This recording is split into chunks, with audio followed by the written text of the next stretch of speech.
Olá, tudo bem com vocês? Eu espero que vocês estejam gostando e eu espero que cada conteúdo que eu tô dando aqui pra vocês, que eu estou postando, esteja de verdade, de alguma forma, acrescentando a vida de vocês.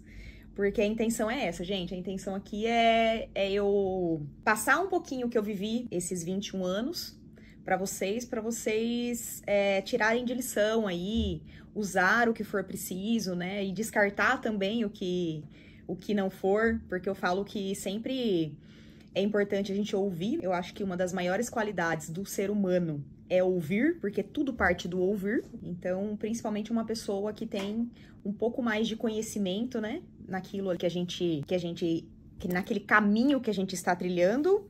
E mesmo que não for no caminho, uma pessoa mais velha que a gente, ela sempre tem uma visão maior sobre as coisas, ela sempre tem algo para ensinar, né? Principalmente pessoas boas, né?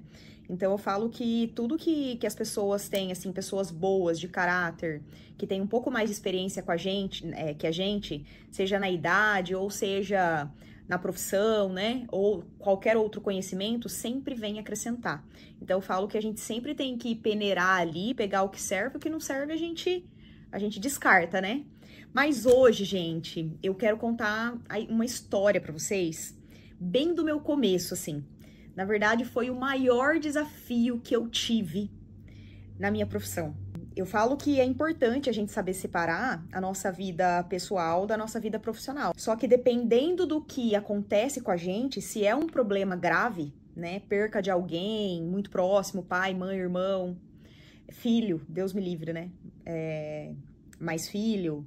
Um exemplo, tá? Então, assim, infelizmente, nós somos seres humanos, né, e quando a gente é testado por esses problemas, a gente acaba não necessariamente levando pro trabalho, né? Mas a gente transparece que a gente não tá bem e não tem como, né? Transparecer que a gente tá bem numa situação difícil.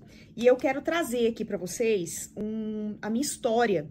E quando a gente tem muito tempo, assim, de profissão, a gente acaba esquecendo, sabia? Lá de trás, de tudo que a gente passou. E é um pecado a gente esquecer, porque é muito bom a gente lembrar de toda a dificuldade que a gente teve, é muito lembrar de tudo que fez a gente chegar onde a gente tá, até pra gente valorizar, né, tudo que a gente tem. Eu mesmo sou uma pessoa que eu venho sempre assim querendo melhorar, querendo crescer, né, principalmente financeiramente. Sou muito ligada assim em crescimento financeiro. E às vezes eu fico tão bitolada assim, no que eu quero conquistar, nos meus sonhos material, que eu acabo esquecendo de quem eu era, sabe? De quem eu fui lá atrás, de tudo que eu passei pra chegar onde eu tô. E é muito bom a gente parar um tempinho, assim, pra lembrar, sabe? Às vezes até encontrar pessoas que trabalhou com a gente, pessoas que foi importante pra gente, né? Que a gente teve contato, assim, lá no começo. Porque aí a pessoa lembra, sabe? Então, gente, voltando aqui, o que aconteceu, né? Eu venho de família muito simples, eu acredito que eu já tenha gravado um vídeo explicando pra vocês isso. Então, assim, meus pais são pessoas muito simples até hoje, e são pessoas que não tinham preocupação em ser melhor, em fazer o melhor pra nós. Eram pessoas muito simples mesmo, de conhecimento e de pensamento. E então, assim, eu sempre sozinha, gente, olha que loucura, né? Porque na nossa época, assim, na minha época de mais nova, né, não tinha internet, era só TV. E eu lembro que eu pensava muito, assim, eu olhava pra minha vida, eu pensava assim, gente, eu não quero ter essa vida. Não quero morar numa casa dessa, sabe? Eu não quero viver isso que os meus pais vivem, eu não quero passar essas dificuldades. Deus me livre, eu quero fazer de tudo pra eu não passar por isso. E eu lembro que eu orava muito, sabe? Pra Deus me abençoar e me arrumar um emprego, gente, com 10 anos de idade. Porque eu queria muito ter independência financeira. Muito. Eu queria muito, assim, trabalhar, ter meu dinheiro, pra eu comprar o que eu quisesse comer. Olha isso. A minha primeira prioridade, assim, era comprar o que eu quisesse comer. E isso ficou muito forte pra mim, gravem isso aí, tá? Sobre a comida, que veio esse insight, né, na minha cabeça esse final de semana, pra eu fazer esse conteúdo aqui pra vocês. Então, na verdade, o que mais pegou pra mim foi essa coisa da comida, né, que fez eu chegar nesse conteúdo de hoje. Eu comecei a trabalhar com 17 anos, com estética, já comecei com estética. E aí, gente, quando eu tava com 20 anos, acho que 19, 20 anos, 19 ainda. Eu conheci um menino, mais novo que eu, inclusive, que eu nunca gostei de homem mais novo do que eu, mas ele era muito especial, assim. Conheci esse menino e eu tinha acabado de sair de um namoro longo, um namoro conturbado, e aí eu queria ficar tranquila, não queria namorar e tal, e eu sempre trabalhei muito, tá? Detalhe, eu já era esteticista, 17, 19, há 2 anos. Mas enfim, aí foi ficando com esse menino aí e tal, vi que não era o que eu queria, mas ele era muito bonzinho, eu fazia o que eu queria e também ficava com ele, ó a cabeça, né? Então, gente, o que aconteceu? Eu comecei a namorar esse menino e eu engravidei. Eu fiquei muito mal, assim, muito mal com a situação. Eu morria de vergonha. E o que acontece? Só pra vocês entenderem o peso disso, é que quando eu descobri que tava grávida, eu já tinha largado dele. Eu larguei dele porque eu não gostava.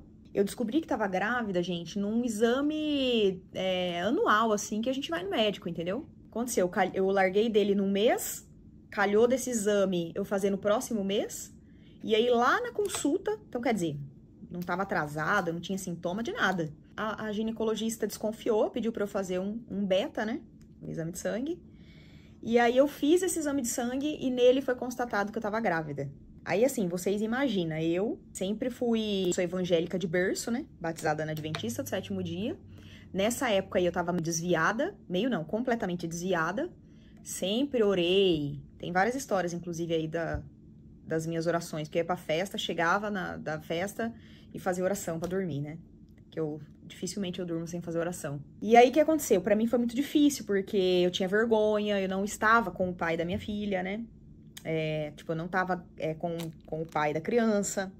Até então, não sabia que era uma menina. E eu não ia voltar com ele, porque eu larguei porque eu não gostava. Então, eu já sabia também que eu não ia voltar com ele. Então, vocês imaginam, gente. Eu tinha 19, 20 anos quando isso aconteceu. Imagina a minha cabeça, né? A minha vergonha. Eu morria de vergonha. Aí, o que eu fiz? Me fechei. Me fechei o tempo inteiro da gestação. Trabalhava que nem uma maluca. Trabalhava 12, 14, 16 horas por dia. Grávida. Eu lembro que na época era a moda do Nike Shox. Daí eu lembro que eu comprei o Nike Shox, porque eu falei, preciso de trabalhar de tênis, né? Porque eu atendia demais, ficava muito em pé. Na época, meu maior fluxo era corpo. Fazia muita depilação também com cera na época. E aí eu ia trabalhar de jaleco, legging, tudo branco, né? E tênis Nike Shox. Tenho foto, vou postar pra vocês aí. E aí, gente, o que aconteceu? Eu levei tudo sozinha. Foi o maior desafio da minha vida, tá? Esse foi o maior desafio da minha vida. Eu orava muito, eu falei, Senhor, não acredito que eu tô passando por isso. Julgava Deus, olha isso, não tinha juízo nenhum. Ficava com a pessoa que eu não gostava, dormia com a pessoa e ainda foi julgar Deus, né? Eu falava, nossa, por que Deus permitiu que acontecesse isso na minha vida? Meu Deus, por que eu tô passando por isso e tudo mais, né? Hoje eu vejo, por quê? Porque, gente, eu era muito festeira. E aí, só que assim, eu tinha muito sonho, né? Material. Eu tinha sonho de ter meu carro, eu adorava carro, né? Gosto até hoje, mas hoje eu entendi algumas coisas, né? Hoje eu prefiro imóveis do que carro, gente. Mas na época eu era muito menina, então assim, eu queria andar de carrão, eu queria ter carrão, aquelas coisas, né? Eu tinha uma motinha na época. E esse foi o maior desafio que eu passei na minha vida, né? E hoje eu vejo que o que aconteceu. Primeiro eu procurei, né? Deus não tem nada a ver com isso. Porque Deus dá o livre-arbítrio pra gente e ele só faz pra gente o que a gente não pode fazer. O que nós temos que fazer, Deus não faz pela gente.